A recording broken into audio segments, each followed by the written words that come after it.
Avisar imediatamente. Só comecei aqui a Tá, gravação. ok. Se você puder tirar foto, você pode me mandar depois? Claro, eu só vou realmente autorizar aqui um segundinho. Perdão, minha colega, me escuta? Me escuta? Não. Ouço sim. Ah, ok. Ok, já tá vendo aí, ou não sei quem é que tá falando do científico? Ainda não. É Mariana, desculpa, eu não me Mariana, apresentei. já abri o slide. Aqui, ok.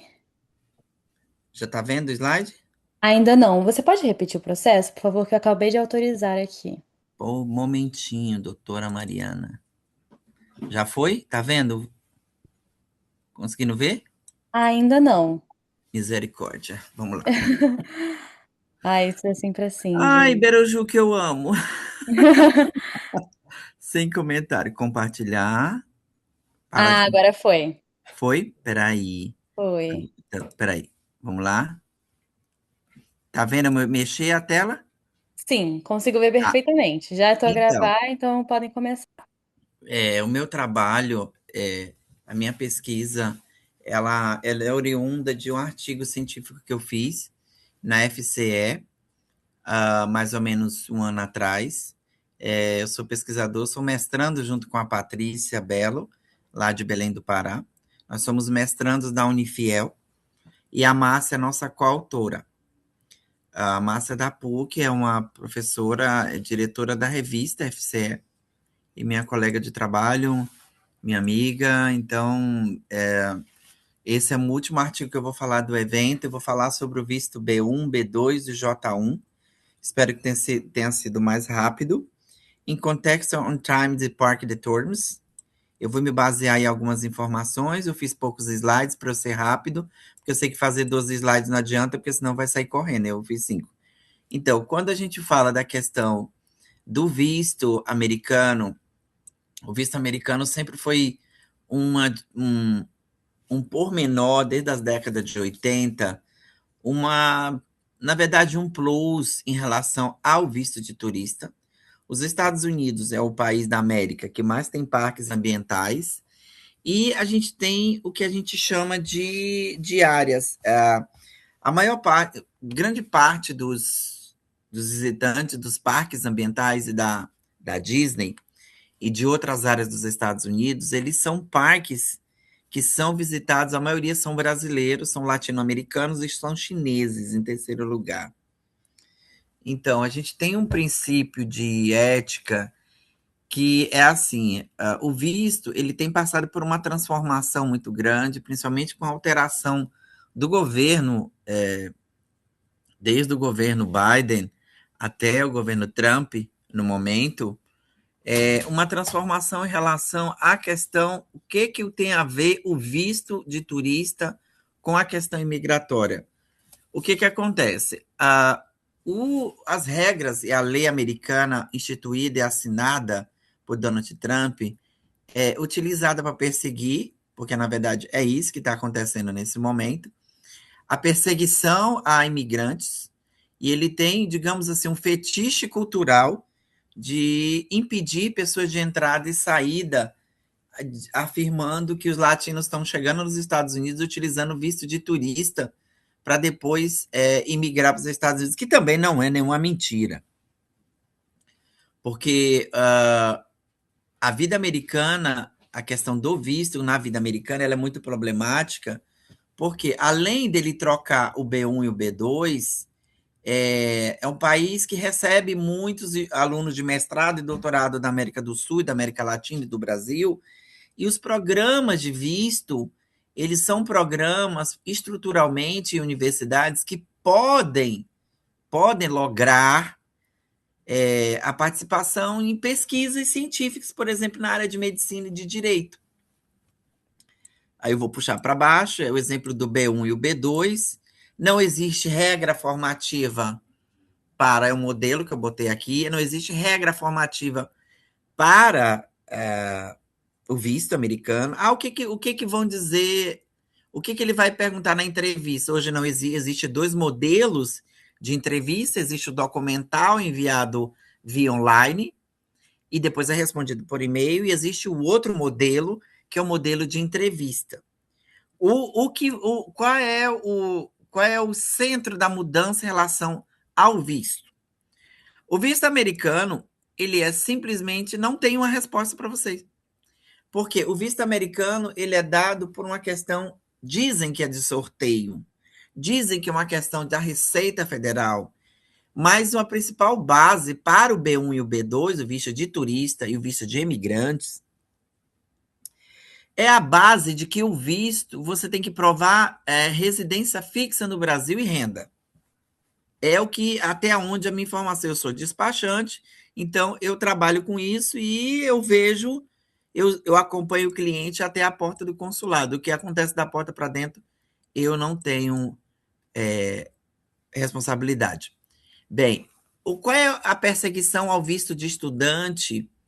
Principalmente porque eu coloquei aqui a universidade que eu faço pós-graduação, que eu quero entrar no futuro, mas assim, é uma universidade que adere à questão dos estudantes de imigração, de pós-graduação, de graduação, e que se negou a negar ajuda financeira, ajuda social a estudantes, por exemplo, da África do Sul. Essa é a universidade com maior índice a primeira universidade da questão afro. Ela foi criada para a comunidade negra, e ela é uma universidade padrão. Hoje ela é a universidade mais disputada e mais requerida. Então, ele implica, tanto na Harvard quanto na da Howard, da questão de perseguição homofóbica, sexista, na questão da lei. Aqui está a questão da lei, os principais pontos da imigração. A lei de imigração, ela se confunde muito com a questão de cidadania e de visto de turista. A questão de deportação, o IC é autorizado a deportar qualquer pessoa, mesmo que ela tenha um visto green card, a qualquer momento. Não tem um critério, simplesmente por uma questão, por exemplo, de passar na imigração. A mudança do TPS, o status de proteção temporária, que é dado para estudantes de mestrado e doutorado, né? Ele encerrou essa organização com o Nepal, Honduras e Nicarágua, deixando pessoas sem autorização do visto de trabalho, ou seja, ele cancelou o visto. O processo do Green Card é permanente e agora, há 4 dias atrás, ele demitiu todo mundo que trabalhava na imigração e colocou o ICEI para trabalhar no sistema que eles mesmos não têm conhecimento na questão da junção e dos vistos. Aqui embaixo, as leis de migrações são complexas, sujeitas a mudanças rápidas. Esse é meu trabalho e eu posso dizer para vocês que a oportunidade de estar nos Estados Unidos ou de um pesquisador no Brasil conseguir uma bolsa para alavancar suas pesquisas é excelente para o Brasil, é excelente para os países da América Latina, porque esses doutores eles vão voltar, se espera-se que vai voltar para os seus países para que esse doutorado, esse mestrado e essas pesquisas elas possam serem utilizadas, por exemplo, pela comunidade brasileira. Uma coisa muito interessante é que falam que a questão do Covid. O Covid, ele foi pesquisado, a questão do vírus na época, ele foi pesquisado nessa universidade, foi um brasileiro, que poucas pessoas conhecem, e foi uma pesquisa de doutorado que apresentou a primeira vacina criada em Washington e alavancada pelo Estado americano. Mas tem uma coisa de pavor, de desespero, de agressão em relação à questão do visto, porque atrás do visto de turista, atrás do mundo do turismo, existe uma cadeia alimentar de empregos, existem famílias, existem pessoas que trabalham nos parques, existem hotéis, restaurantes, que estão sendo prejudicados, não por a questão de de uma forma respeitosa, mas porque os parques estão vazios. Porque o número de turistas nos Estados Unidos, nos parques ambientais e nos parques da Disney, etc., eles acabam não recebendo. E se não tem turista, não tem hotel. Se não tem hotel, não tem emprego.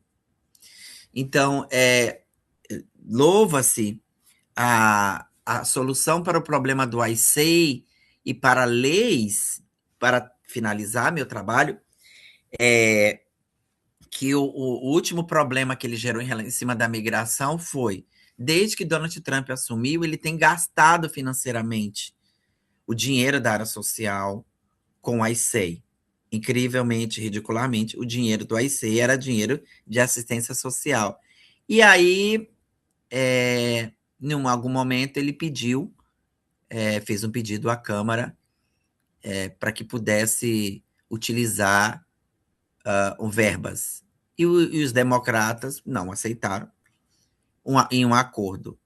E ele simplesmente, para se vingar dos democratas, demitiu todo mundo da TSA, que são aqueles agentes do aeroporto, dos navios, das áreas de navio, e colocou o ICEI e desligou o sistema online de imigração. Ou seja, hoje, para sair, por exemplo, da cidade onde eu moro, você gasta no mínimo 7 horas em fila, porque não existe sistema de informática que o ICEI tenha conhecimento de base para que o visto possa ser liberado, por exemplo, para eu visitar. Meu pai faleceu e eu não pude voltar para o Brasil, porque se eu entrasse, o aeroporto de Miami, que é o aeroporto principal, o JFK em Nova York, eu passaria 12 horas numa fila.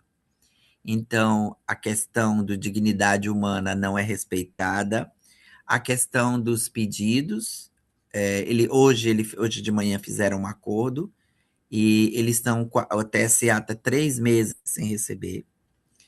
E se espera-se, nós sabemos por clara e evidente prova, de que nós temos um psicopata, um Hitler, brincando de Deus na cadeira americana, na Casa Branca.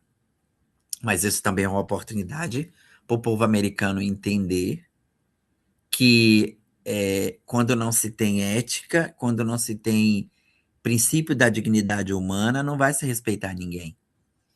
Então, nós latinos, como nós do Brasil somos, lá da América do Sul, hoje nós somos tratados como se fôssemos cidadão de terceira classe, não de segunda classe. Mas há uma resistência dos estados que são governados pelos democratas, porque os estados que são governados pelos democratas, ele não consegue manipular, ele não consegue infligir, mas mesmo os estados governados pela questão, não dos democratas, mas os republicanos já estão se negando. Eu acho que ele não chega ao fim de uma gestão. Eu espero que Deus ouça o meu eco, porque a maldade é muito grande e não é que a gente vai cooperar com a questão imigratória ilegal, mas os Estados Unidos não conseguem funcionar sem os imigrantes. Os imigrantes trabalham sem carteira assinada, trabalham 12 horas, 15 horas nos parques da Disney. Eu conheço pessoas que trabalham 18 horas no parque da Disney para sustentar suas famílias no Brasil, para ter uma vida mais saudável. Infelizmente, o, o berço da democracia na América está sendo atingido por vários ângulos. E mesmo daqui a 4 anos, nós ainda vamos sofrer tudo o que esse cidadão, para não falar uma coisa feia aqui no evento, foi capaz de fazer. Outra coisa muito prática é que alguns países imitam a questão dele e o comportamento dele. Ele tem 3 alvos hoje em relação aos imigrantes: a Groenlândia, Cuba e o México. E a questão do B1 e o B2 é interessante por várias questões educacionais, médicos cirurgiões que precisam estar em outro estado, em outra cidade, estão impedidos de trabalhar pelo simples fato de serem latinos, serem negros de serem mulheres. Doutor, O, desculpa te interromper, mas é só por questão de tempo mesmo, que a gente tem tá, uma média de ok. uns 10 Dois minutinhos minutos, para ok. apresentação, só para você Dois, finalizar. sim, Muito obrigada. senhor. Então, o alvo dos vistos é mulheres, negros e latinos. Esse é meu trabalho, eu espero ter especificado um pouco a questão do B1, do B2, e me deixo aqui à disposição para qualquer esclarecimento e qualquer dúvida ou pergunta que tiver, até mesmo pelo chat. Muito obrigado, esse foi o meu trabalho. Muito obrigada, doutor, pela sua apresentação. E é realmente muito interessante a gente começar a pensar, né, que é muito paradoxal, o maior argumento dos republicanos ser a questão do nacionalismo, né, o patriotismo que acaba saindo pela culatra, né? Realmente acaba faltando mão de obra que os Estados Unidos de fato precisa, porque os americanos não querem, fazer o trabalho que os latinos fazem, né? Então, é bem interessante essa pesquisa. Obrigado, muito obrigado. E eu vou passar a palavra agora para o Dr. Frederico Antônio Lima de Oliveira, que ele vai apresentar dois trabalhos, na verdade, para a gente. E ele está aqui na sala. Se o Dr. Frederico vai conseguir ligar a câmera. Essa é a ideia. Me escuta, não? Acontece no seu tempo, não tem mal. Escuta, não? Escuta. A gente escuta, nós escutamos o Ah, senhor, a gente só não consegue vê-lo. não, deixa eu ver. Estava aqui para, como assim, colocá-lo. Eu apareço Vamos aqui. ver se aparece Deixa alguma opção aí para que eu requisitei. Ah, perfeito. Conseguimos vê-lo. Assim eu, que quiser, eu a fiz palavra é sua. um trabalho pequeno, na verdade, se só se for o caso, e passar pelo PDF, ele está em arquivo, tem como transferir para o mecanismo aí digital? Não. Minha colega, não? Infelizmente, eu não tenho É porque acesso. Não tenho acesso a esse documento. não, por aqui eu não poderia fazer pelo aplicativo, eu mesmo por aqui? Não, não teria como. Infelizmente, eu não tenho acesso a esse documento agora. Peço perdão, mas. No caso da flexibilização das soberanias. Eu só tenho acesso ao título, infelizmente. Não, não há problema. Só mais um momento, então.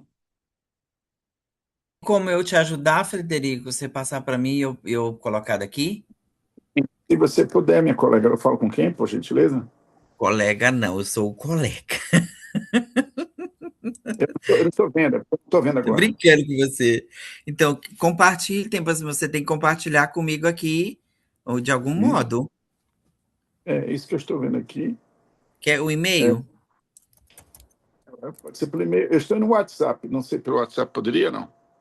Manda pelo WhatsApp agora que eu te ajudo. Não, ok? Espero que a turma, porque assim, eu já passei por isso, eu sei como é que é isso. Aqui eu estou mandando para quem? Deixa eu ver aqui. Para onde eu Paulo mandaria? Sena.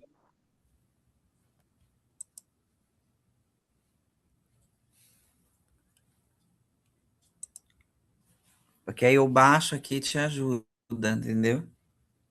Não, entendi, eu entendi, Paulo, meu caro, mas é só para ver, porque você não está na minha grade aqui de contatos, né? Aí, Não.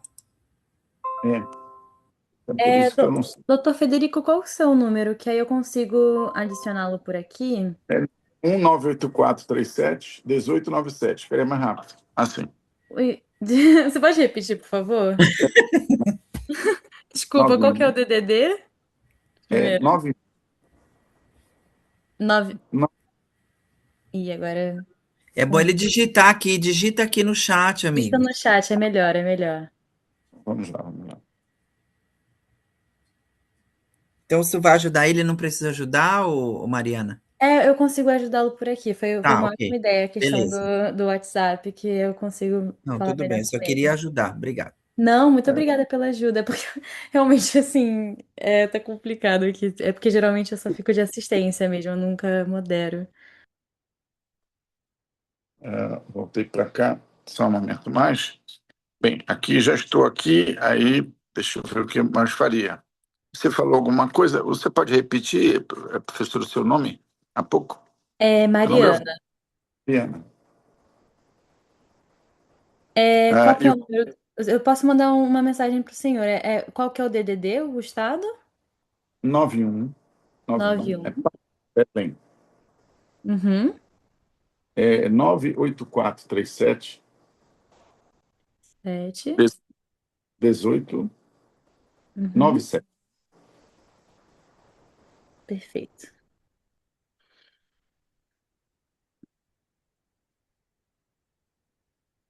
Eu vou mandar um oi pro senhor no WhatsApp e aí já Aí eu já conseguimos. quase de imediato.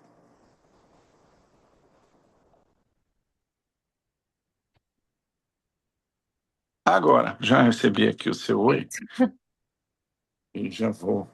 E muito obrigada pela ajuda, doutor Paulo Sena, porque realmente foi uma boa ideia.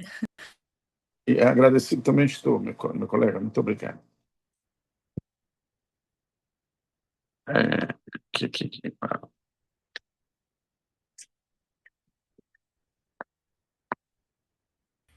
Todos estamos aqui, somos iguais, amigo. Estamos todos na mesma guerra. Exatamente, mudam os lados, mas muda um pouco, muito pouco. É só uma maneira de ver. Muito, muito. Questão de óculos apenas. Trocando os óculos fica tudo parecido. Aqui, já estou aqui para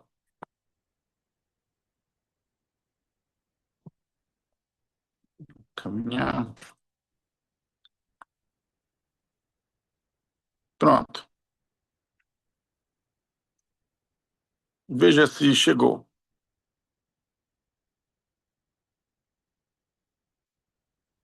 Chegou, Ainda Mariana, não, não? ainda não chegou, doutor.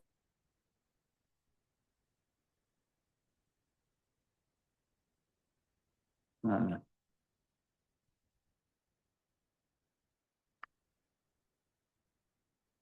Mariana, mas já está aqui no seu WhatsApp aqui, 351 938 360 Exatamente. 940. Pois Exatamente é, esse. eu Mas estou que estranho, eu realmente não recebi ainda. o seu. Atualiza, Mariana. Faz atualização.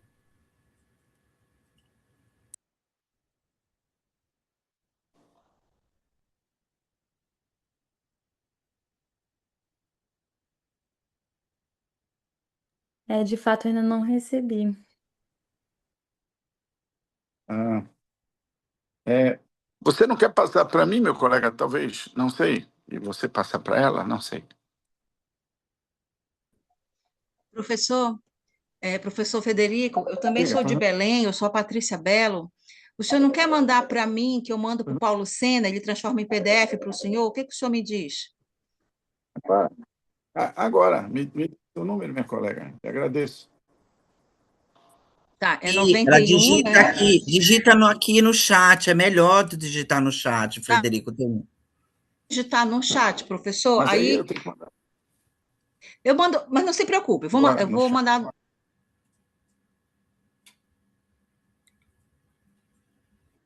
Vamos para o chat, já estou no chat. Vou digitar no chat. Meu número é Não está aparecendo nada aqui do seu, não. 984, perdão, 91. Está no Meu chat, número professor. Tá, está no eu. 984, sim. Ah, o senhor já está no chat também? Então manda para a é. Patrícia mais fácil, tá no seu estado, querido. Ela tá no Pará. Pronto, veja. Ah, Está pegou aí? aqui. Tá. 91 98437 1897. Tá. Um momentinho. Todo Conseguiu, mundo Paulo? conseguiu. Vou acrescentar ele agora. Tá. Peraí. Peraí que vamos resolver isso. Não, você está aqui para ajudar. Isso. Isso. Aqui, Me lá, lá, falou. lá, lá, lá, lá. Eu agradeço Pronto. muito a ajuda. Nada, gente. Tá aqui, ó. Mandei um oi aí, Frederico. Agora, vamos lá, vamos nele. Então, agora Pronto. manda o trabalho por aqui que eu lasca, solto o buriti, como diz o maranhense. Mais ou menos Então, isso pronto, mesmo. professor. Aí com o Paulinho já fica mais fácil. Tá bom? Manda o arquivo. É isso que eu estou vendo aqui, o seu oi.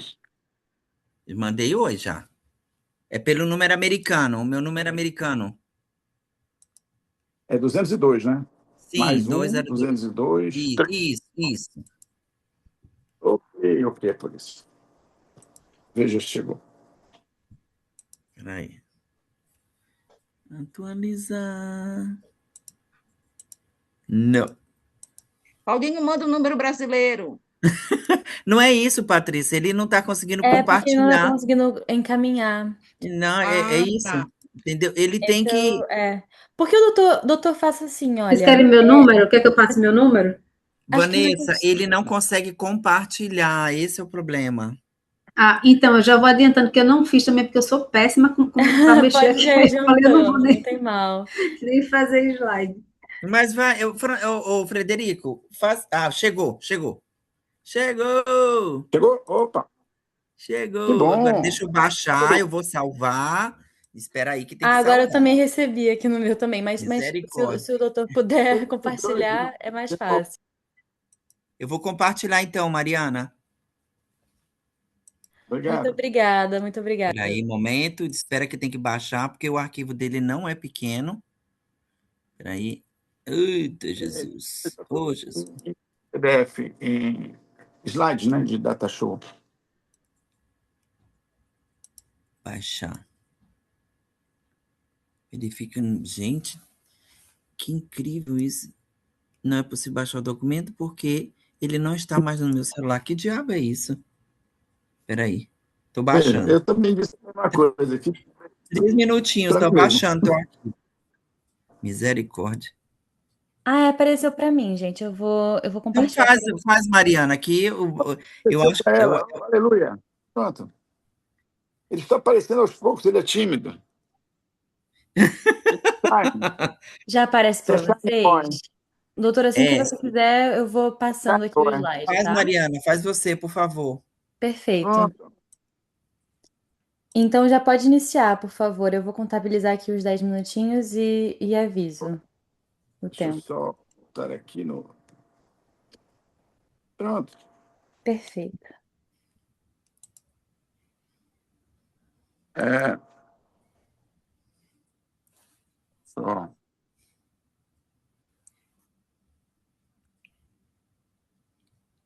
Ele é da Unama. É, rapidamente. É, bem, já me escutam? Acho que aqui já dá para passar. E eu Tá acho que tudo também. bem. Deixa eu ver se ele já está passando. Já ouvimos, mas você vai ter que me avisar, doutor, quando você quiser que eu Ah, passe de então página. vamos.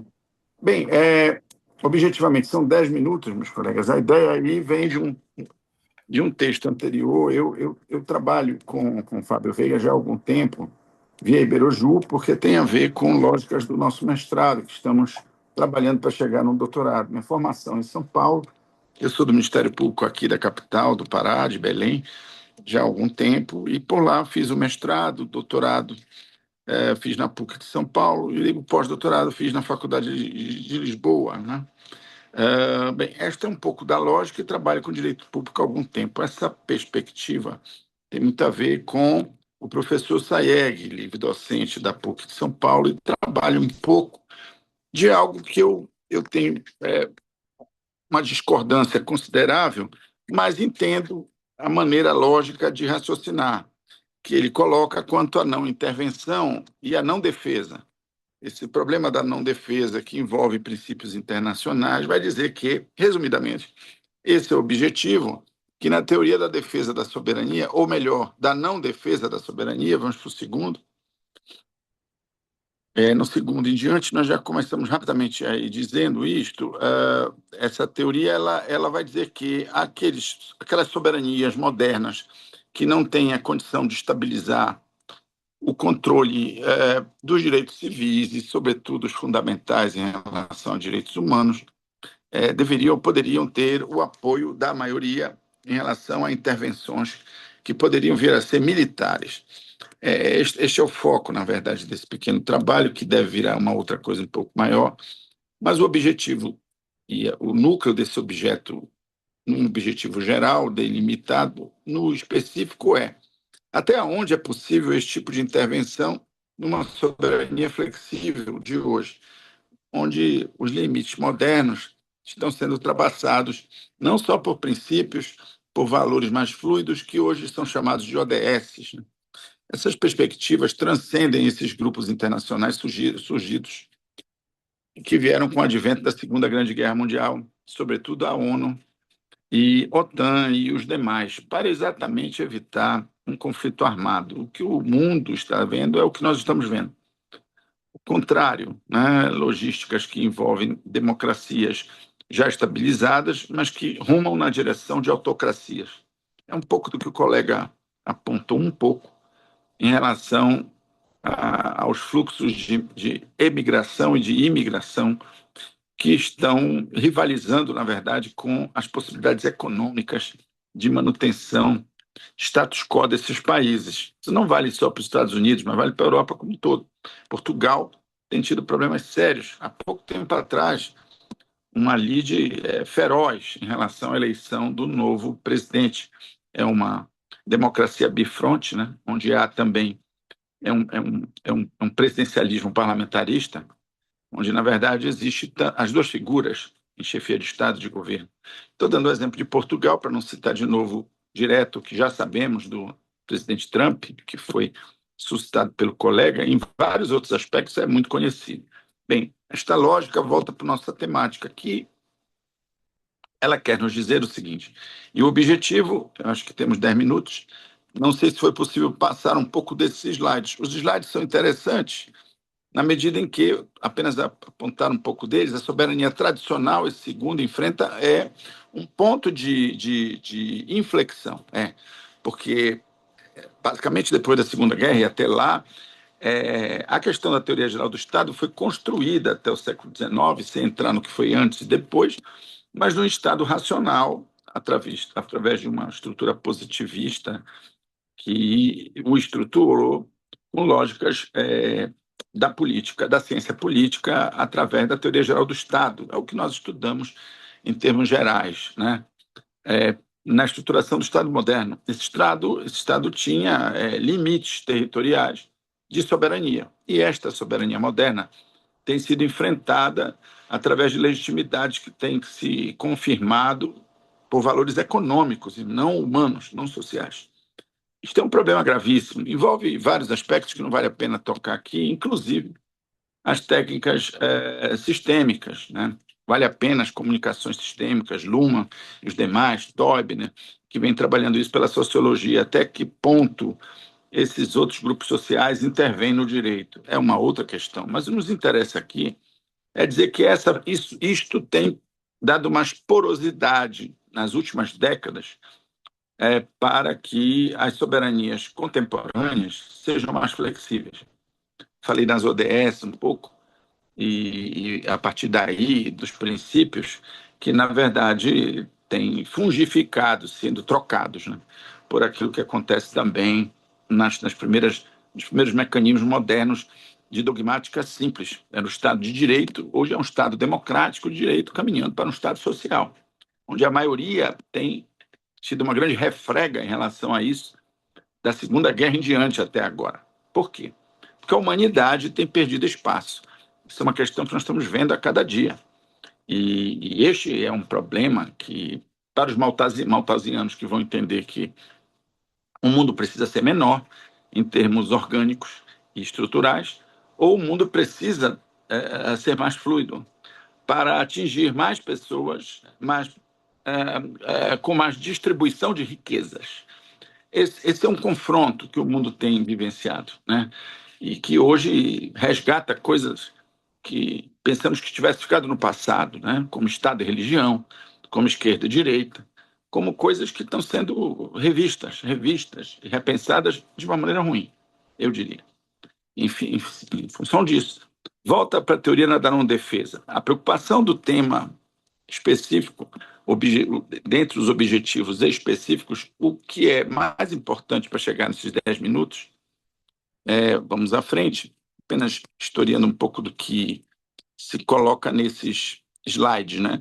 Essa teoria soberana, que eu rapidamente falei, que a modernidade dela tem sido ultrapassada, aí vocês vão ver que a não defesa da soberania como adaptação estratégica, este slide é interessante porque ela não justifica justificando, me parece, aquilo que transcende a soberania, mas não para o bem comum. Existe uma questão curiosa que historiadores do direito, na Faculdade de Lisboa e os bascos em geral, trabalham muito em história do direito para trabalhar a ideia dos contratualistas, uma disciplina específica existe na FDU, com relação a isto, para dizer que o bem-estar da ótica da soberania moderna tem sido transcendido, né? Ou já foi transcendido, para que ele seja absorvido por aquilo que os liberais de então do começo da modernidade diziam como a ótica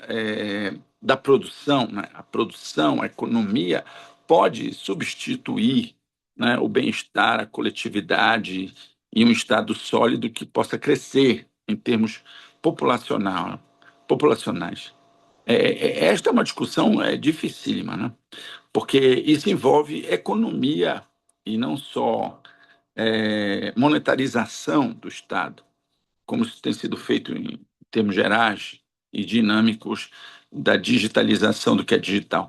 Mas envolve essa economia solidária, economia social, né, que já vem sido trabalhada desde a Segunda Guerra, como fazer mais, dividindo mais dos ganhos e dos lucros, e não só dos insumos, dos inchos.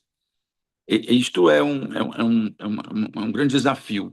Essa economia solidária, essa economia social, que também vem do Estado social, ela tem tido muita dificuldade de ser mantida por essas e outras, que aí eu coloco que as fronteiras, nesse slide tem sido dito aqui, elas têm sido ignoradas para a formação do capital. E vamos para o próximo, meu colega.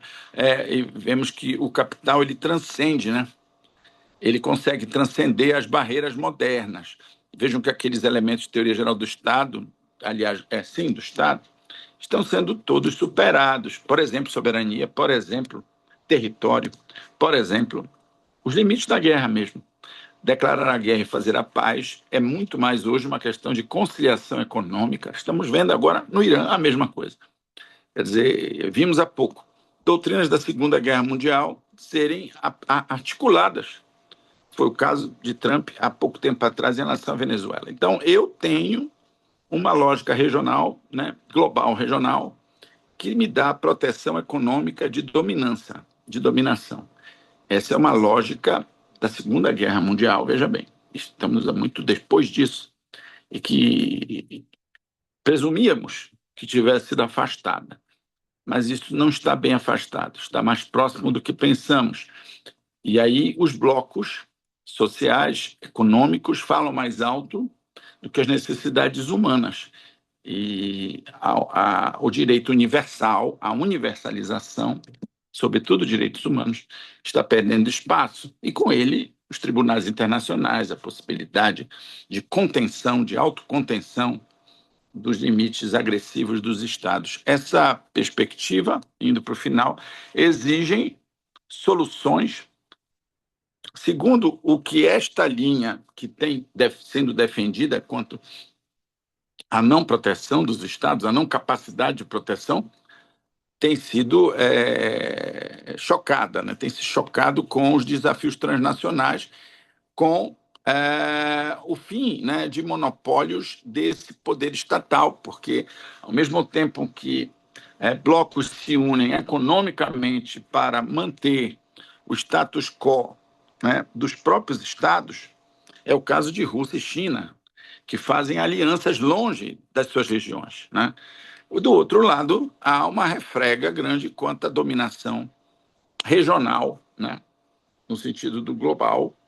É o que acontece com os Estados Unidos e pode acontecer com algumas potências que têm potencial militar. Este problema, acho que já caminhamos para o último slide? Não, acho que sim. Já caminhando para o final, acho que o último slide. Esse é o futuro da soberania, né, do mundo interconectado. Essa é a melhor palavra que está aqui. Essa conexão faz com que os insumos que transcendem o limite dos estados tenham que ser alinhados através de uma moeda que também transcenderá, portanto, aquilo que foi estipulado depois da Segunda Guerra Mundial, com um domínio a partir do dólar, né? Depois de MacArthur, depois do Plano Marshall, depois da reestruturação do mundo de uma Segunda Guerra Mundial, pensamos que estas trocas não são escambos, mas poderiam ser utilitárias em termos de não ser apenas dolarizadas. Esse é um problema crasso e dificílimo. Por quê? Porque as soberanias, eu insisto, me lembro do professor Campilongo ainda trabalhando a ideia de que, em algum momento do passado, de que a modernidade não tinha sido esquecida. E a pós-modernidade ela estava sendo enfrentada, mas com parâmetros muito parecidos com os da modernidade. Penso que ele realmente tinha razão. Vejo isso para finalizar dizendo que a não defesa implica em que aqueles que têm um menor potencial bélico, né, sejam obrigados, né, como é o caso do próprio Brasil, que está tentando fazer, né, jatos, porque precisa ter jatos, precisa ter, eventualmente, a possibilidade de fazer uma bomba nuclear. Veja por onde o mundo está andando. Esta lógica tem um pouco a ver com o princípio da não soberania, da não defesa, sob a égide daqueles que não podem se defender para manter a ordem, né, a ordem global, onde eles também se inserem, através de mecanismos de soft law, que na verdade não têm e muitas vezes não conseguem ter o mesmo poder cogente, né, positivo dos estados, consigam fazer linha, né, com aliados. É basicamente o que a gente tem visto. E finalizamos com essa lógica, que são pontos de preocupação para a não defesa e até que ponto os limites da não defesa de estados que não têm a capacidade bélica de manter a sua autodefesa a este nível. Veja, nós estamos vendo agora, só para terminar com esse último exemplo que eu vou dar agora, o Irã tem feito uma guerra sem bomba atômica até a segunda ordem, graças a Deus, mas na primeira ordem, feito um estrago muito grande nos Estados Unidos só com drones. Veja, enquanto uma bomba custa 20 milhões de dólares, né, um drone custa bem menos. E isto tudo cria uma guerra de guerrilhas, né, entre estados, e eu não vejo, sinceramente, uma progressão favorável, né, para a não defesa dos estados como um princípio de direito internacional público a ser realmente considerado. Essa era a ideia. Muito Acho que obrigada, doutor, pela sua exposição. Se alguém tiver alguma questão, e realmente é muito interessante observar, né, que principalmente quando a gente pensa, por exemplo, no século passado e na criação de várias organizações internacionais e de tantos tratados que foram feitos pela paz, né, com as lições da Primeira e da Segunda Guerra.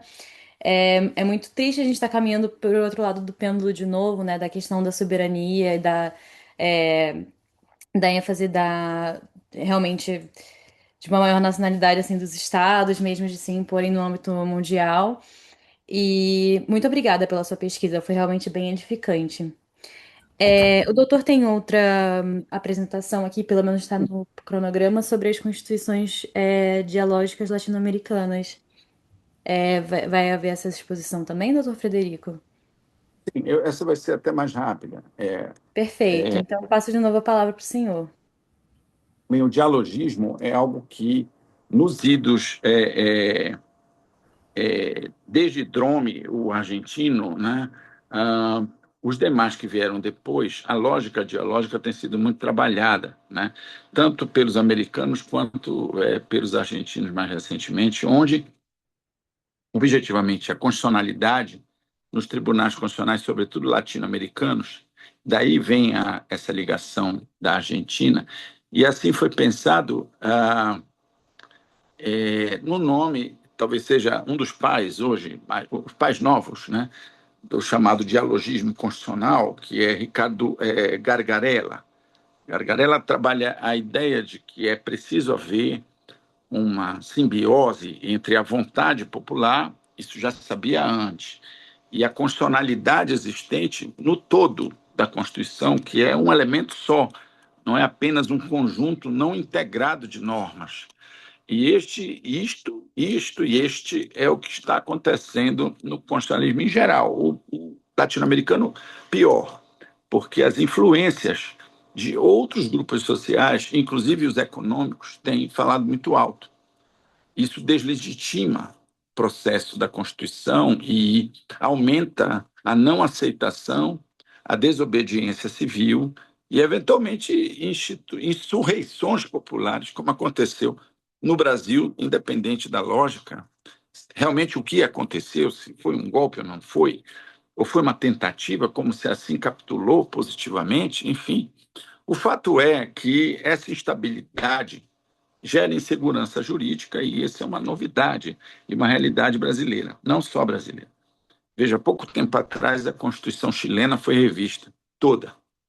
O Brasil já vinha em muitas perspectivas, porque desde a primeira Constituição republicana, ainda de 1800, ainda não era republicana, era monárquica, mas a de 91 também era republicana, mas ainda sem muita legitimidade, porque nós não tivemos um poder constituinte até hoje real.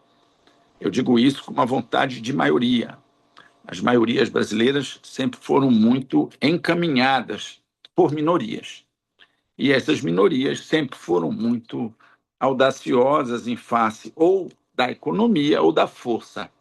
A força, através do militarismo, foi durante muito tempo, antes a igreja, depois, no caso, a católica, depois, a católica eu digo por ilações europeias, não porque, na verdade, a religião vale para todas, mas hoje a religião ela volta aos palcos, da maneira que os senhores estão vendo, se imiscuindo em questões doutrinárias e técnicas do direito, que desde a Segunda Guerra Mundial e depois da Revolução Russa tinham sido afastadas, o Estado e a religião.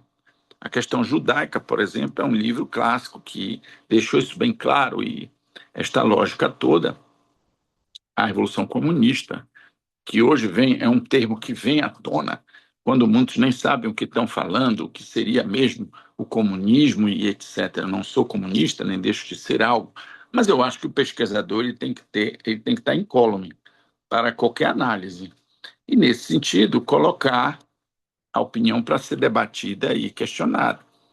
E, nesse sentido, também, eu diria que esta nova lógica recrudesce o diálogo. Os senhores devem estar vendo que, mesmo no que nós chamamos de Supremo Tribunal Federal, que, na verdade, é bom que se diga, não é propriamente uma corte constitucional, não é propriamente uma Suprema Corte como a americana, e também não é propriamente um tribunal constitucional como o alemão. Então, não estamos diante de algo que é uma corte constitucional como a francesa, uma Suprema Corte como a alemã, ou um tribunal constitucional como o alemão. Na verdade, o nosso Supremo trabalha, inclusive, com legislação ordinária. Ele instrui, ele julga, ele faz inúmeras possibilidades, o que, na verdade, nos levaria a um grande questionamento quanto a um novo controle de constitucionalidade necessário com uma nova Constituição. Como isso não é possível, até o momento estamos vendo, e o que estamos vendo.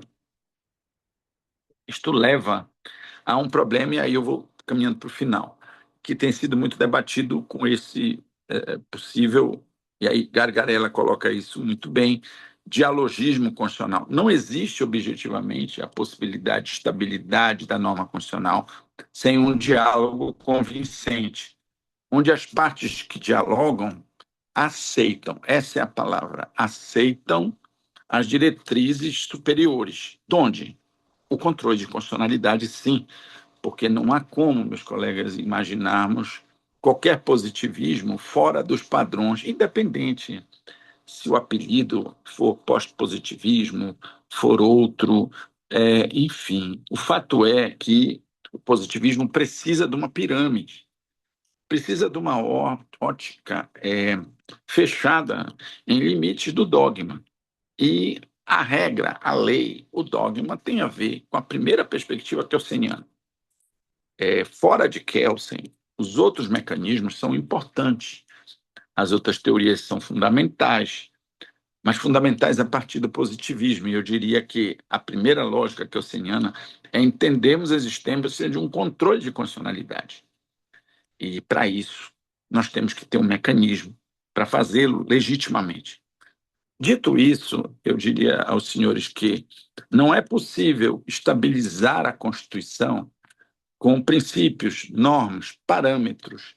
Vale a pena, podemos citar desde Klaus Gunther, passar por Vigílio Afonso da Silva, se quisermos falar de Alex, podemos falar também de Dworkin, para verificar como princípios e regras, e todos nós sabemos, podem ser não estereotipados, mas estabelecidos de uma maneira equânime e equilibrada.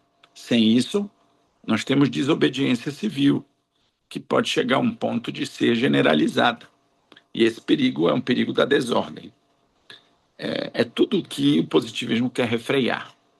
E sem o controle de constitucionalidade dialógico, ou com um diálogo, eu não tenho, finalizando, aceitação.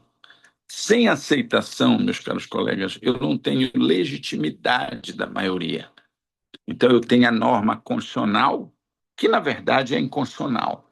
Ela ou não foi controlada, ou foi controlada em parte. Aí estamos vendo o que está acontecendo hoje.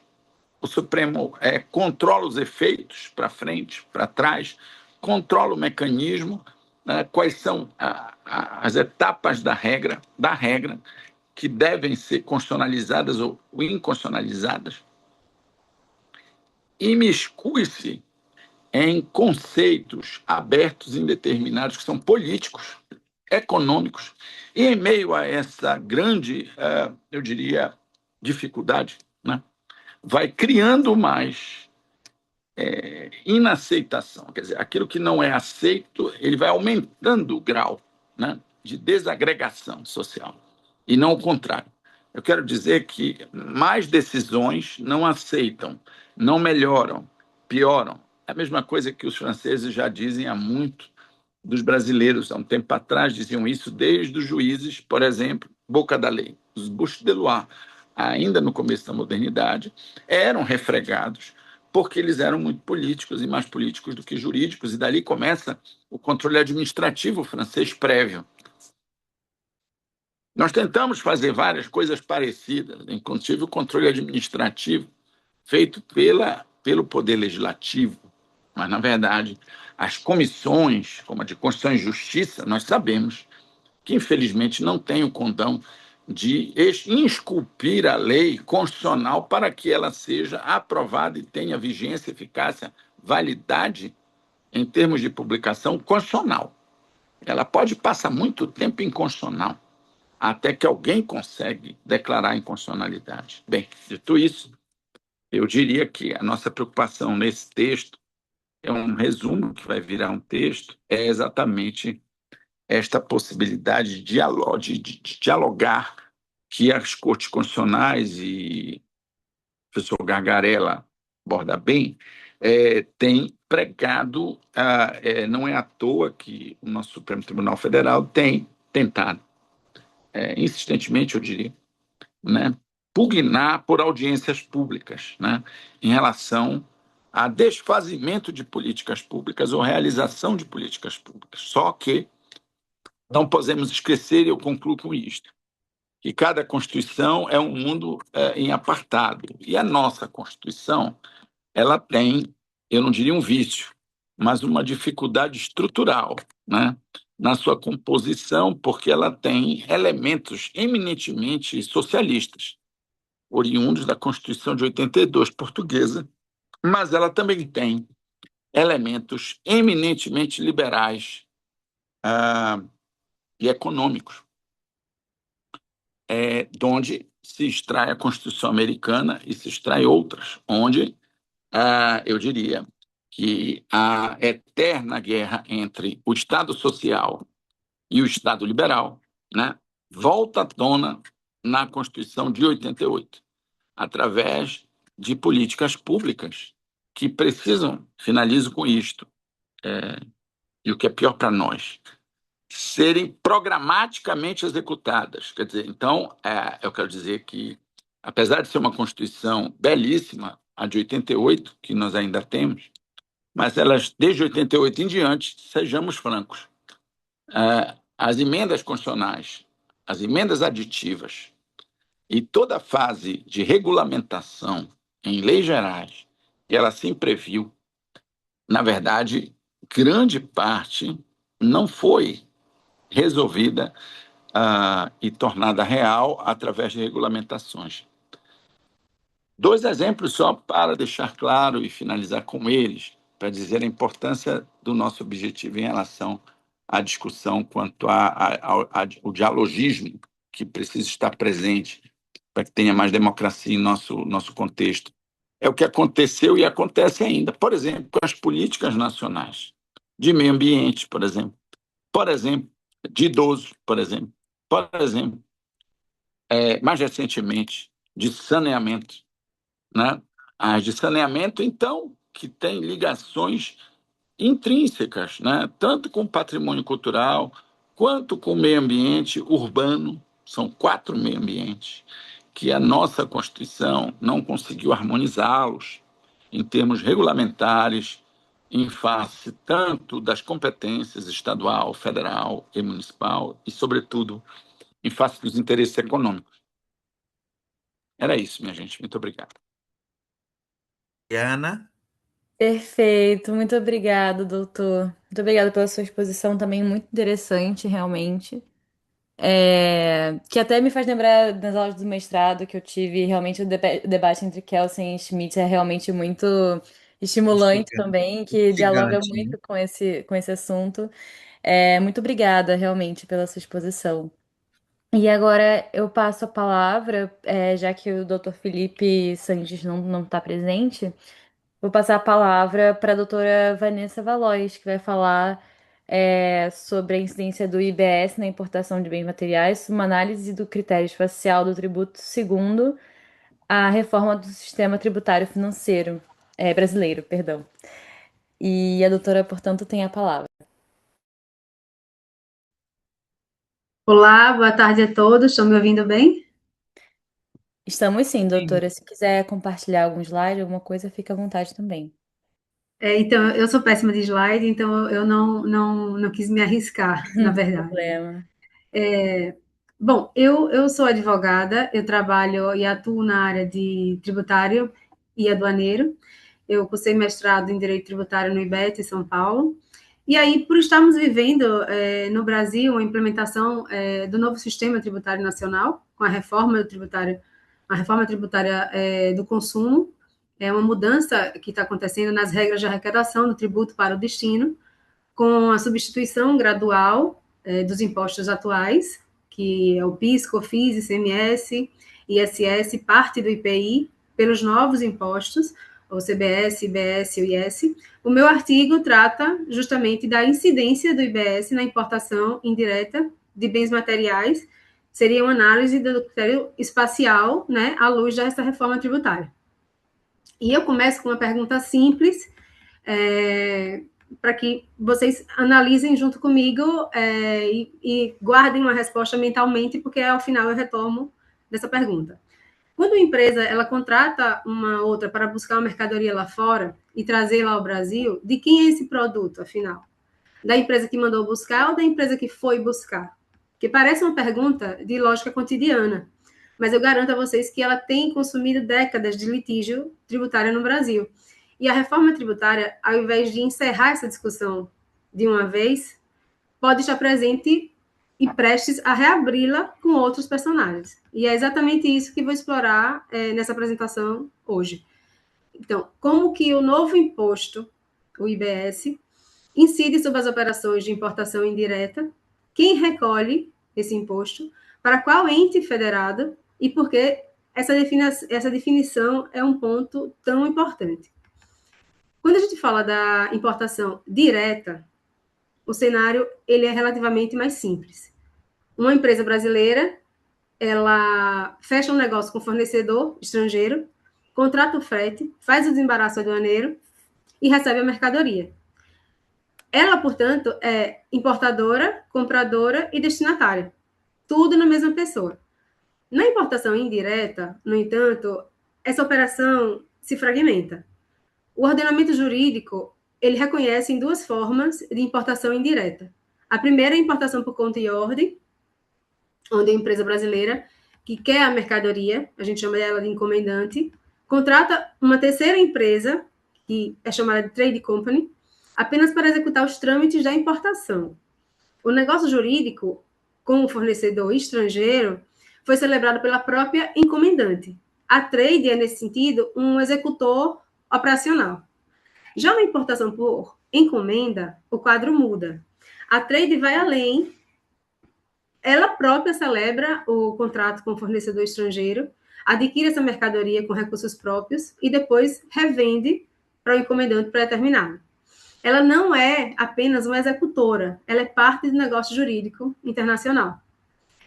Então, quem trabalha com o comércio exterior pensa, na prática, muita gente confunde as duas, e tem toda a razão. Essa confusão, aliás, é parte do problema que vai ser discutido aqui nessa apresentação. A relevância dessa destinação é fiscal e determinante. Então, quem é o contribuinte do tributo depende diretamente de qual dessas modalidades está sendo utilizada. Mas aí, antes de entrar nesse novo regime, a gente precisa honrar o que o sistema anterior ensinou na prática a custos muito altos.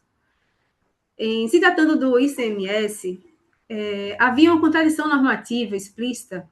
A Constituição Federal, ela dizia que o imposto pertencia ao Estado do destinatário da mercadoria importada. Mas a Lei Complementar 87, conhecida como a Lei Candir, apontava para o estabelecimento onde ocorresse a entrada física do bem. E o resultado foi previsível. Foram anos de guerra fiscal entre estados portuários, estados consumidores, com empresas sendo autuadas por dois fiscos ao mesmo tempo, sem segurança jurídica alguma. Mas essa guerra foi encerrada com o Supremo Tribunal Federal, no julgamento do recurso extraordinário, conhecido como tema 520, de repercussão geral, onde foi fixada a tese de que o sujeito ativo do ICMS importação é o Estado onde está domiciliado ou estabelecido o destinatário legal da operação que deu causa à circulação dessa mercadoria. Em outras palavras, o STF ele adota um critério jurídico em detrimento ao critério físico. O que importa não é por onde a mercadoria entrou, mas quem celebrou o negócio jurídico e quem deu origem à operação. Essa decisão foi uma bússola, e é para essa bússola que a gente precisa olhar agora. A emenda constitucional 132, ela inaugura o IBS, que é um imposto de competência que vai ser compartilhada entre os estados e municípios, e a CBS de competência federal, em substituição aos cinco tributos, né, o imposto que eu mencionei no começo, o PIS, COFINS, ICMS e o ISS, e a implementação vai ser gradual com a extinção do ICMS prevista para 2033. A Lei Complementar 214 de 2025, ela veio para regulamentar esses novos tributos e tratou da importação de bens materiais. No artigo 68, para efeitos da incidência do IBS sobre essa operação, foi estabelecido o local da importação de bens materiais, correspondente ao local da entrega dos bens ao destinatário final, nos termos do artigo 11 da mesma lei complementar, inclusive a remessa internacional, o domicílio principal do adquirente de mercadoria entrepostada, ou o local onde ficou caracterizado o extravio. E é nesse ponto que surge, um ponto central, no caso, da explanação aqui. Porque ao definir o local dessa importação, é justamente o critério que vai determinar qual estado e qual município receberão o IBS arrecadado. A lei estabelece, como regra, o local de entrega dos bens ao destinatário final. E a primeira leitura, isso parece um avanço. Adota-se o princípio do destino, tributa-se onde o bem vai ser consumido e ponto final. Mas aí a gente olha para a sujeição passiva, ou seja, de quem recolhe o tributo, e encontramos a distinção que já conhecíamos no passado do ICMS. Nas importações por conta e ordem, o contribuinte é o adquirente. Nas importações por encomenda, é o importador. E aí, alguém viu o problema aí? Se o local da operação é sempre o local de entrega ao destinatário final, independente da modalidade, mas o contribuinte varia conforme a modalidade, surge uma pergunta que a lei não conseguiu ainda responder com clareza. Nas importações por encomenda, onde o importador é o contribuinte, qual é o local relevante? O domicílio do importador, que seria a empresa, a trade company, ou o domicílio do encomendante, que vai efetivamente consumir o bem. Essa ambiguidade não é pequena, ela determina para qual estado o IBS vai ser recolhido e, portanto, quem vai ficar com a receita. Eu trago um exemplo de uma empresa paulista que encomenda a uma trade company gaúcha a aquisição de equipamentos industriais no exterior. A trade celebra o contrato com o fabricante alemão, traz os bens pelo Porto de Santos, fisicamente, em São Paulo, e, posteriormente, os revende à empresa paulista, que instala suas fábricas em Campinas. Então, com base no texto atual da lei, 3 respostas são possíveis. O IBS será devido ao estado de São Paulo, onde o bem foi entregue fisicamente, onde ocorreu a importação, ao estado do Rio Grande do Sul, onde está domiciliada a trade importadora, que fez a operação, ou o município de Campinas, onde o bem foi efetivamente consumido. Então, nesse cenário, nós temos 3 respostas, uma lei e 0 segurança jurídica. E nós sabemos que, quando acontece do ordenamento admitir mais de uma resposta em matéria tributária, os estados passam a cobram todos ao mesmo tempo, os contribuintes são autuados em duplicata, e o judiciário passa os próximos 15 anos resolvendo o que o legislador deixou em aberto. E é exatamente esse cenário da reforma tributária que a reforma tributária prometeu superar. E aí, já chegando na conclusão dessa apresentação, a reforma tributária é, sem dúvida, o avanço normativo mais significativo que o sistema tributário vivencia desde a Constituição de 88. E merece o reconhecimento, mas não significa que esse reconhecimento tem uma ausência da vigilância crítica.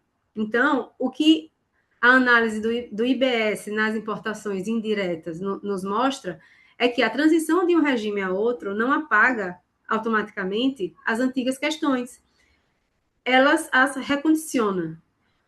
O conflito sobre o critério físico versus critério jurídico, que o STF levou anos para pacificar, no contexto do ICMS, ele acaba que encontra um terreno fértil para ressurgir no contexto do IBS, agora em um cenário normativo, um novo cenário normativo, né? Então, possivelmente, eu me arrisco a dizer que a solução está ao alcance do legislador e do comitê gestor do IBS, né? Bastando que a regulamentação adote, de forma expressa e inequívoca, o critério jurídico como vetor da determinação do local da operação nas importações diretas. Em linha, né, com o precedente do tema 520 e com o princípio do destino que estrutura o novo sistema tributário. Então, voltando à pergunta inicial, de quem é a mercadoria que foi buscar lá fora? A resposta certa, do ponto de vista jurídico-tributário, depende de quem celebrou o negócio. Mas esse depende é o que o comitê gestor precisa transformar em certeza, antes que o judiciário precise, mais uma vez, fazer esse trabalho. Então, é isso. Eu agradeço a todos. Muito obrigada, doutora Vanessa, pela sua exposição. Assim, realmente eu não entendo nada de direito tributário. Foi um prazer realmente ouvir sua exposição, porque tem várias especificidades do comércio exterior que me passa completamente batido pessoalmente. Então foi muito legal, realmente adquirir esse novo conhecimento com a sua pesquisa. Muito obrigada. Se alguém tiver alguma Agradeço. questão, aparentemente ninguém tem nenhuma questão. Então agora eu vou passar a palavra para a doutora Ana Carolina dos Passos Nascimento, com o tema O Apagamento da Pessoa, o dano existencial como lesão à identidade profissional e o direito a um recomeço. A doutora está aqui presente. Perfeito. Olá, Olá, boa tarde a todos. Conseguem me ouvir bem? conseguimos sim. Maravilha. Bom, como a doutora já falou um pouquinho aí, né, sobre o tema, eu começo então com uma pergunta provocativa, né, falando sobre o que acontece, né, quando uma pessoa ela vence um processo trabalhista, mas ela perde a capacidade de voltar a ser quem ela era. Né? Então, o meu tema, a minha pesquisa hoje, ela gira em torno disso, né? E a partir dessa reflexão é que eu apresento o que eu denomino de o apagamento da pessoa no ambiente de trabalho, né? E para ilustrar um pouco disso, eu trago o caso hipotético de uma arquiteta, Clara, né, que sofre um assédio moral dentro do ambiente laboral e apesar de ter obtido êxito na sua demanda judicial, ela não consegue retornar ao exercício da sua profissão, né? E porque a sua identidade profissional, ela passou a funcionar como uma forma de gatilho, né, um gatilho de sofrimento psicológico. E esse caso, ele evidencia uma limitação muito importante hoje no direito do trabalho, né, contemporâneo, quando o dano ele ultrapassa a esfera patrimonial e ele atinge a estrutura psíquica e de identidade do trabalhador, né? E a resposta jurídica tradicional hoje ela se mostra ineficiente quando a gente olha para dados alarmantes como eu consegui buscar, né? Falando que dentre 2022 e 2024 houve um aumento de 134% de afastamentos por transtornos mentais, né? Então, assim, são números gigantescos e esse dado ele revela que o ambiente de trabalho, em muitos casos, ele tem se tornado um espaço potencialmente adoecedor, né? Especialmente quando marcado por essas práticas de assédio moral. E o assédio moral, ele é muito delicado, né? Porque muitas das vezes ele é frequentemente invisível. Acontece entre quatro paredes, ele é difícil de conseguir provar, né? Trata-se de uma violência que se manifesta de uma forma muito sutil, né? E muitas das vezes ela é mascarada sobre práticas organizacionais aparentemente legítimas, né? Se a gente parar para olhar hoje o mercado de trabalho, e eu acompanhei assim, e acompanho muito de perto, né? Eu ainda tô concluindo a graduação de Direito, mas estagiando em escritórios trabalhistas, vivenciando assim a prática do que acontece, é muito real. Quando a gente passa para olhar de verdade qual é a realidade hoje do mercado de trabalho, de fato, a gente percebe que muitas das vezes esses abusos eles vêm mascarados, né, de uma forma que aparenta ser legítimo, né? E isso dificulta muito a prova na verdade, como que a vítima vai provar esse assédio sofrido, né? Em pesquisas anteriores que eu fiz, eu cheguei a analisar essa dificuldade probatória, né? Em que o trabalhador ele é colocado numa posição de comprovar os fatos que acontecem de forma oculta dentro do ambiente de trabalho, né? E mesmo quando essa barreira ela é quebrada e quando a vítima ela obtém o reconhecimento judicial, a resposta oferecida pelo sistema judiciário hoje ela se limita muito, né? Em grande parte ao pagamento de uma indenização. No entanto, quando esse dano ele atinge a estrutura psíquica da pessoa e a identidade profissional daquele indivíduo, a reparação exclusivamente pecuniária ela se mostra ineficaz, né? Para restabelecer essa condição anterior daquele trabalhador.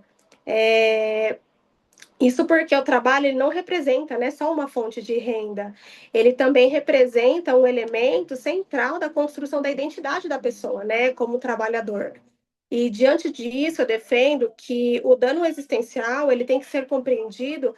É, ele não, na verdade, ele não deve ser compreendido como uma limitação só de tempo livre ou de lazer, mas como uma lesão à própria identidade do trabalhador. Ou seja, quando o ambiente de trabalho ele torna o trabalhador a adoecer, ele não apenas dificulta a questão laboral, ele mexe ali verdadeiramente com a pessoa, com a produtividade e a sociabilidade daquela pessoa, né? E é a partir dessa compreensão que eu proponho a reconstrução do que eu domino o direito ao recomeço, né? E essa proposta ela se fundamenta numa releitura da responsabilidade civil trabalhista, sobre uma perspectiva restaurativa, né, em que o objeto ele não se limita à compensação financeira, mas ela busca a reconstrução da capacidade profissional do indivíduo. Na prática, isso implica na adoção da obrigação de fazer por parte do empregador, né, e especialmente demonstrando quando ele demonstra o descumprimento do dever de prevenção a riscos psicossociais previstos hoje na NR1, que foi recentemente atualizada, né? E essas medidas incluem, então, com base no que eu acredito que seria ideal e muito eficiente diante de toda essa problemática, o custeio de um acompanhamento, né? Um acompanhamento com psicólogo, uma requalificação profissional, uma orientação de carreira, permitindo que o trabalhador ele venha ter condições reais de retomar o seu projeto de vida, né?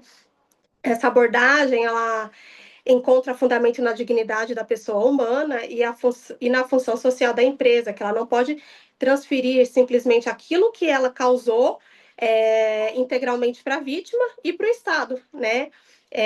Sendo que o dano ele foi gerado ali dentro do ambiente laboral, dentro da empresa, então não é justo que ela transfira toda essa responsabilidade somente para os outros, né? E dessa forma, então, eu concluo que a responsabilidade civil no ambiente de trabalho, ela deve evoluir, sim, para uma lógica meramente compensatória, assumindo, então, uma função restaurativa, né, para o trabalhador, e que a verdadeira reparação, de fato, ela não consiste em indenizar o passado, mas viabilizar concretamente a reconstrução de um futuro digno, que, infelizmente, a gente percebe que hoje não é parado para observar esse outro lado, né? A gente percebe que o judiciário e é muito carente assim nesse sentido de entender de fato. Eu presenciei diversas situações no dia a dia, acompanhando audiências, assim, porque é uma área que eu me identifico muito, que eu gosto ali de estudar, de trabalhar, e é uma dificuldade muito grande para o trabalhador provar, e quando ele prova, é muito difícil ele passar por aquela situação constrangedora de ter que reviver e relembrar todos aqueles momentos sofridos, e mesmo quando ele supera essa barreira, somente aquele valor ali que é depositado em conta, aquele dinheiro, ele não é o suficiente para fazer com que o trabalhador ele volte a ser ao que ele era antes, ele volte a ter uma saúde mental saudável como anteriormente. Bom, era isso que eu gostaria de trazer. Espero que tenha ficado claro para todos e caso tenha alguma dúvida, estou à disposição. Muito obrigada, doutora Ana Carolina. Realmente foi muito interessante essa exposição, porque, assim, muito se fala sobre a vitimização secundária em outras áreas do direito, como o direito penal, principalmente. Foi, enfim, pelo menos na universidade foi a que eu mais ouvi falar, mas muito pouco se fala sobre na área do direito trabalhista, né? E foi muito interessante a sua exposição. Muito obrigada. Se alguém tiver Eu que alguma agradeço. questão. Bom, já que ninguém tem nenhuma questão, então eu vou finalizar Eu, esse não, painel. Ah, eu tinha sobre a questão do meu colega que não está mais aqui, né? Que ele foi o terceiro, ah, né? sim, Aquele exatamente. ali, mas eu estou falando Ah, com ele por ele, WhatsApp. ele apareceu de novo aqui, o Dr. Frederico. Apareceu aqui para eu aceitar ele na sala. Pronto, ele já está de Então, volta. o que que acontece? A questão constitucional, ela é muito polêmica e ela é muito problemática no sentido de compreensão, né? Nós somos uma democracia muito nova, né? Então, a gente ainda é nova e a gente ainda tem muito problema. Eu acho que a colega que me antecedeu, ela falou sobre a questão da violência, ela está falando sobre a violência, sobre a expressão de tratamento no mercado de trabalho, disso, aquilo, outro. Eu vou falar para Ana Carolina uma coisa que eu vi ontem sobre, não sei se a palavra certa é machismo estrutural, né? Mas é o sexismo. Eu vejo muito isso, por exemplo, ontem eu vi no restaurante, simplesmente pelo fato de uma mulher estar atendendo uma mesa, um grupo de 3 rapazes fizeram questão de tratar ela como se ela... É como se fosse um tratamento meio hostil, meio selvagem, tipo assim. Então, assim, o machismo estrutural, ele está muito dentro do mercado de trabalho. Eu estou falando exatamente na questão, vou emendar 2 temáticas. E eu percebi, eu chamei a atenção da garçonete e falei, isso é machismo estrutural. Mas aí ela me deu outra resposta. Eu preciso trabalhar. Entende? Então, assim, há um sentido de se calar, mas há um sentido de observar, né? Então, emendando um pouco do que emendando o que o dela falou e o que o dele disse, nós somos muito mal educados. O brasileiro é muito mal educado. No sentido de a lei, ela existe. Nós batemos recorde de violência doméstica e de morte, de assassinato de mulheres. E é uma coisa tão abjeta, uma coisa tão, vou chamar de selvagem, porque, assim, há uma necessidade de sobrevivência no mercado de trabalho. E o mercado de trabalho no Brasil, principalmente para as mulheres, ele é muito difícil. E tem ambientes tóxicos. O que a Ana Carolina falou foi ambientes tóxicos, ambientes que há uma necessidade de aguentar, só que ao mesmo tempo que você é obrigado a aguentar, você é quase obrigado a adoecer. Entendeu? Então, assim, uma coisa que eu acho muito interessante, a gente fala de abuso, disso, aquilo, outro, mas não se educa. E era necessário que o Brasil tivesse pelo menos 40 anos de investimento educacional social. As pessoas tratam mulher como se fosse um objeto diferente. E, assim, nós ainda estamos brigando pela lei, pelo respeito à Lei Maria da Penha. Olha só, eu vou repetir. Nós ainda estamos debatendo se a Lei Maria da Penha é qualificável no ambiente de violência doméstica. Isso é um absurdo. Será que alguém não consegue, ou faz de propósito, perceber que uma mulher virou cadeirante? Será que a pessoa vira cadeirante porque quer? Não é possível. Então, assim, fora Maria da Penha, ela sobreviveu. Mas as que não sobreviveram, as que são violentadas, abusadas. A Carolina falou numa coisa chamada abuso mental. Abuso de qualquer maneira. Então, assim, e outra, é muito louco isso, porque nós vivemos num país que não está preocupado com a qualificação. Como é que eu vou ir contra o meu patrão se eu vou para a rua, por exemplo? No meio judiciário, o desrespeito é claríssimo em relação a concursos públicos. Eu acho, desculpa, Ana Carolina, eu até te elogio, que tem uma coisa no Brasil que era necessário. Existem cotas? Então façam cota para mulheres. As mulheres precisam de cota. Eu não estou falando dos outros, estou falando... Porque, assim, nós somos gerados por uma mulher, nós viemos de uma mulher e nós matamos uma mulher. Então, assim, é uma absorção, é uma ignorância quase que romana, para não se entender, e uma coisa que no Brasil não consegue se superar, e nas regiões ribeirinhas, nas regiões mais longínquas dos centros urbanos, é muito pior. Tem lugares que não tem nem defensoria pública. Imagina a delegacia da mulher.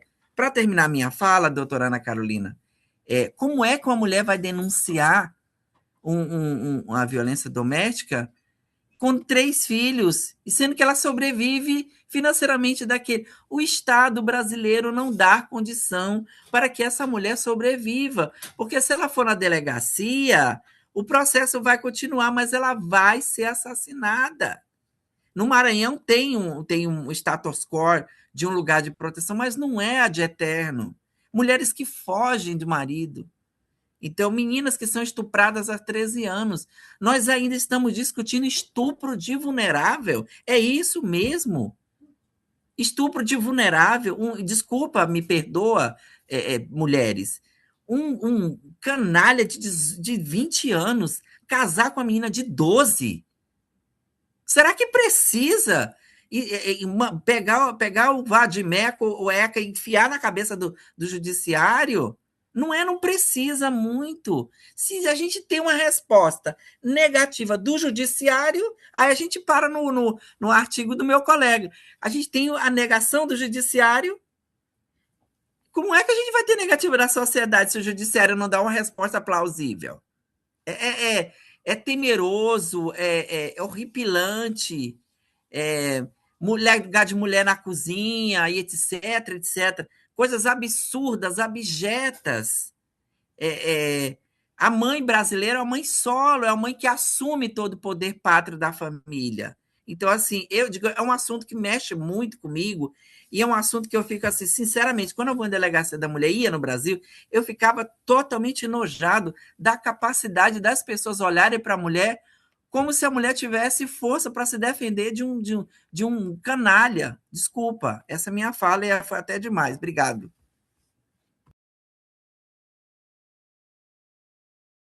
Carolina. Muito obrigada pelo Oi. seu comentário, doutora Ana Carolina, se quiser responder. Bom, tudo que foi falado aqui eu coloco como minhas palavras. De fato, esse tema ele surgiu na minha vida e esse interesse ele surgiu por diversas situações que eu passei na pele e o que eu passo, né? É muito delicado ser mulher, é muito delicado a gente ter que lidar com esse tipo de situação. É um assunto que também mexe demais comigo, né? E assim, chega a ser um assunto que dói em mim, porque eu vivenciei o assédio, eu vivenciei ter que chegar ali no judiciário diante de um juiz homem e ter que provar tudo aquilo que eu sofri, e a ponto de eu falar, excelência, não sei se eu estou conseguindo colocar aqui em palavras tudo aquilo que eu passei, tudo aquilo que eu senti naquele momento, mas eu só quero que o senhor entenda que eu passei, né? Então, assim, é muito delicado, é muito complicado, e eu concordo com tudo que foi falado aqui, e eu acho que é isso que eu tenho para acrescentar. Olha, Ana Carolina, 2 minutos para acrescentar uma coisa pessoal em relação a isso. A minha bisavó, ela já faleceu, e eu tive. Minha bisa e a minha avó fugiram para não ser trocadas por um barril de feijão, né? Então, assim, eu perguntava, Bisa, você fugiu? Não, porque meu avô ia me vender para o meu primo. Isso era em 1931. Então, assim, eu sou, na verdade, bisneto da primeira mulher prefeita no Brasil, numa cidade chamada São João dos Patos, no Maranhão. A mulher, o ser humano do sexo feminino, ele merecia a cota, era viável. Eu acho que a gente é mal educado. Eu acho que a mulher brasileira é a mulher forte, capaz, que enfrenta e que assume a família aos troncos e barrancos. Nós temos uma legislação, tudo bem que a Maria da Penha veio para ajudar, mas assim, há um desrespeito moral, étnico, há um machismo estrutural, principalmente, Deus que me perdoe, no carnaval, porque a mulher sai pelada, mas o homem não sai, né? Engraçadinhos, né?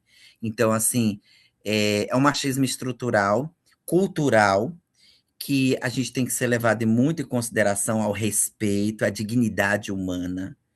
E assim, eu não vejo nenhum esforço, acho que o meu colega que me antecedeu, ele falou a respeito disso, nenhuma comissão comissão federal faz menção nenhuma, porque não tem poder nenhum de lei, certo? Ao respeito e à dignidade moral das mulheres. Então, assim, meu estado foi o primeiro estado a ter uma mulher governadora, governador, o Maranhão.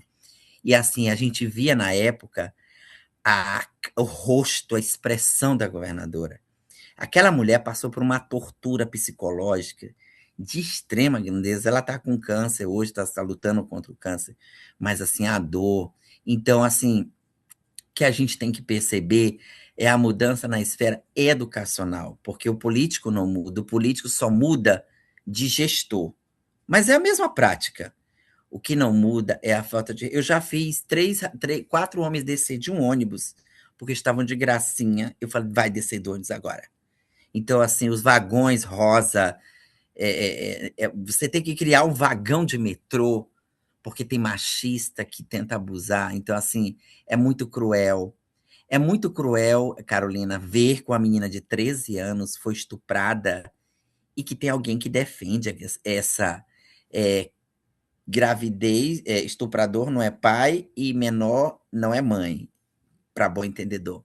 Então, emenda muito com o que a colega falou antes. E o interessante é que a gente não muda isso. Ainda continuam com salários baixos, ainda continua com a capacidade de inferioridade intelectual, ainda continua a crítica, ainda continua um poder político ausente. Podem falar o que quiser, pode ser azul, pode ser vermelho, laranja, cor de ouro. Todos são iguais. Todos tratam a mulher como ser inferior. Eu não queria falar uma coisa baixa que eu ouvi aqui, mas se não ofender, não for gravado, eu vou dizer. Eu odiei aquela frase. Eu gosto das mulheres do meu partido porque são mulheres do grelo duro. Para mim, ele tinha que levar a mão na cara. Uma mão na cara. Porque, assim, será que a mãe dele se encaixa nesse perfil? Né? Então, assim, é a virada de chave de respeito. Eu vi na USP o que é uma mulher se candidatar à reitora. Eu vi o que é aquilo. E eu vi a destruição psicológica e mental de uma mulher capaz que foi levada à inferioridade pelo simples fato de ser mulher. Obrigada, Ana Carolina.